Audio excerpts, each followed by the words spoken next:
मैं भीख मांग रहा था, मैं तो जरा मैं इस मन से सवाल रखना चाहता था, जिस तरीके से आप निकल करके या तो आप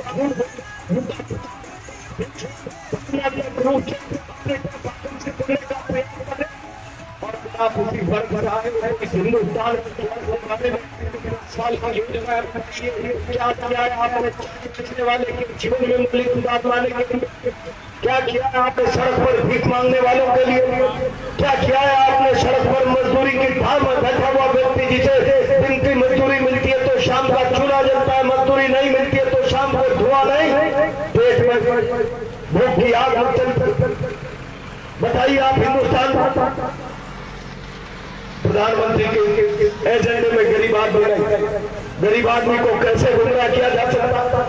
प्रधानमंत्री के एजेंडे में किसान नहीं है, किसान को कैसे झूठे सपने दिखाए जा सकते? झूठे सपने और झूठे एजेंडे से ये मुल्क तरक्की की राह पर नहीं जा सकता। मैं देख रहा हूँ बहुत जिम्मेदारी के साथ आप लोगों को विचार करना पड़े। देश में 2 राज्यों के आम चुनाव है, 2 राज्यों के होने वाले, इतना बड़ा आंदोलन हुआ, क्या हिंदुस्तान के प्रधानमंत्री ने हरियाणा की धरती पर जाकर एक दिन किसान आंदोलन की चर्चा की?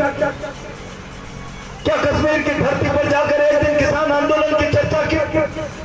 भारत के आम चुनाव में से, चुनावी एजेंडे में से इस मुल्क का किसान गायब हो गया, इस मुल्क का जवान गायब हो गया, इस मुल्क का गरीब और मजदूर गायब हो गया। देश के केंद्र में से, राजनीति के केंद्र में से जवान गरीब अवाम मजदूर किसान जिस रोज गायब हो जाएगा, हिंदुस्तान की राजनीति की दिशा दशा भ्रष्ट हो जाएगी। कहाँ आज हिंदुस्तान की राजनीति? आज प्रधानमंत्री के शब्दों में भारत के प्रति संवेदनाएं नहीं मिलती। प्रधानमंत्री आज चर्चा करते हैं केवल पाकिस्तान की। मैं सवाल करना चाहता हूं, जिस पाकिस्तान को 1965 में लाल बहादुर शास्त्री ने सबक सिखाया, 1971 में इंदिरा जी ने सबक सिखाया, क्या वो जर्जर पाकिस्तान आज हमारे लिए चुनौती है? मोदी जी, आप देश को बांटने का प्रयास मत करिए, भावनात्मक रूप पाकिस्तान का नाम लेकर आप हिंदुस्तान में सांप्रदायिक उन्माद पैदा करने का प्रयास मत करिए। बहुत लोग हैं सांप्रदायिक उन्माद पैदा करने के लिए, सामाजिक संस्थाएं ये काम करती रहती होंगी अपने अपने धार्मिक वर्गों के बीच में, लेकिन सियासत जब सांप्रदायिकता की बात करने लगती है तो भारत के प्रजातंत्र की आत्मा घायल होती है। और भारत के प्रजातंत्र की, भारत के संविधान की आत्मा जब घायल होती है तो महात्मा गांधी की आत्मा आसमान से आंसू टपकाती है, लाल बहादुर शास्त्री की आत्मा आसमान से आंसू टपकाती है। इस मुल्क में संविधान को, इस मुल्क में प्रजातंत्र को लाने के लिए न जाने कितने लोगों ने बलिदान दिया, न जाने कितने लोगों ने शहादत दिया। आप केवल देश को सांप्रदायिक आधार पर बांटना चाहते हैं और सांप्रदायिक आधार पर बांटकर सांप्रदायिक भावना भड़काकर सत्ता के पायदान पर बने रहना चाहते हैं। ये संविधान रामायण का दृश्य है, महाभारत है, कुरान क्या है, गुरु ग्रंथ की वाणी है, ये बाइबल का स्वरूप, ये गीता है, रामायण। इसका अपमान मत करो, ये सर्वधर्म समभाव की बात करता है। और भारत के प्रधानमंत्री जब मुखिया के रूप में कुछ सांप्रदायिक बात करते हैं तो इस पवित्र ग्रंथ की आत्मा घायल होती है। देश के आम आदमी को विचार करने की आवश्यकता, चिंता करने की आवश्यकता, और जब तक इस दिशा में आदमी चिंता नहीं करेगा, भारत भयानक स्थितियों की ओर आगे बढ़ता चला जाएगा।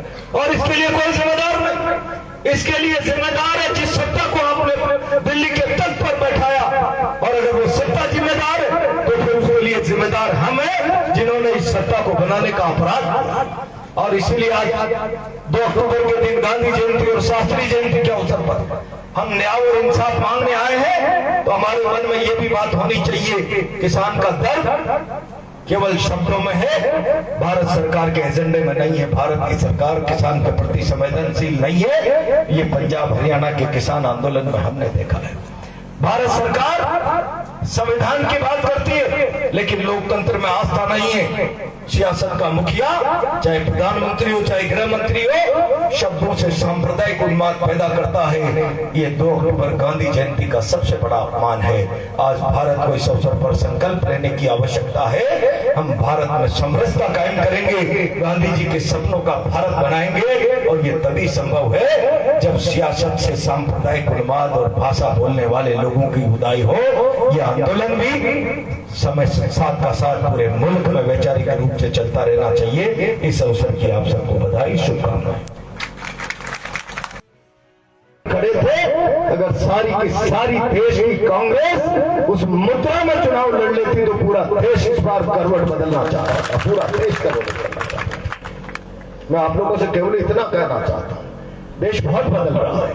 हम कांग्रेस पार्टी के कार्यकर्ता अगर आज गांधी जयंती पर सत्याग्रह का आंशिक स्वरूप यहाँ पर प्रदर्शित करने के लिए आए, तो हमको ये विचार करना पड़े, ये चिंतन करना पड़े, और देश और समाज को ये बताना पड़े कि गांधी का भारत किस दिशा में जा रहा है। गांधी के उस मंत्र को जीवंत रूप से हिंदुस्तान में अगर किसी राजनेता ने साक्षात किया तो लाल बहादुर शास्त्री ने किया। लाल बहादुर शास्त्री सरलता, सादगी की मूर्ति, जिसके जीवन में सत्याग्रह था, सत्य की ईमानदारी थी, सदाशयता नैतिकता, और जिस पाकिस्तान को रोज रोज चुनौती देते हैं, नया भारत में घुसकर मारेगा, उस पाकिस्तान ने तब समय लाल बहादुर शास्त्री की सरलता और सादगी को कमजोरी समझकर अंदर घुसने का प्रयास कर लिया। मोदी जी, आप तो केवल बातें करते हो, उस सरलता और सादगी में इतनी राष्ट्रीयता कूट कूट के भरी हुई थी कि चंद सेकंडों में सीमा पार करके सेना को अंदर घुसने का आदेश दे दिया और 2000 वर्ग किलोमीटर पाकिस्तान की जमीन को कब्जा कर लिया। वो लाल बहादुर शास्त्री के पास ताकत थी। सच्चाई में आत्मबल होता, नैतिकता में आत्मबल होता। आज उस लाल बहादुर शास्त्री का भारत कहां जा रहा है, कभी आप लोगों ने विचार किया? मैं आज सवेरे अखबार पढ़ रहा था, लाल बहादुर शास्त्री के बारे में उनके फटे पुराने कुर्ते, उनके परिवार के लोग कह रहे थे अभी इनको हटा देते हैं, बहुत पुराने हो गए। लाल बहादुर शास्त्री ने कहा तुम्हें हटाने की चिंता लग रही है, मैं ये सर्दियां निकाल लूंगा, कोट के नीचे कहां से फटा है कहां से सिला है किसी को पता नहीं लगने वाला। एक तरफ तो ऐसा प्रधानमंत्री और अब भारत कहां चला गया। एक तरफ ऐसा प्रधानमंत्री जो बनते ही पहले 20-20 लाख रुपए के कोट पहनता, और जब उसकी आलोचना हो तो कहते हैं मैं भारत के लिए इस कोट की नीलामी करूंगा। विदेशों में जाकर कहते हैं मैं पता नहीं कहां कहां डोला हूं, सड़कों पर जहां जगह मिली सोया हूं, जो मिला खाया। प्रधानमंत्री जी, अगर आपको इस तरीके की जीवन जीने का अभ्यास बन गया था, आप ऐसा उपेक्षित, ऐसा कमजोर और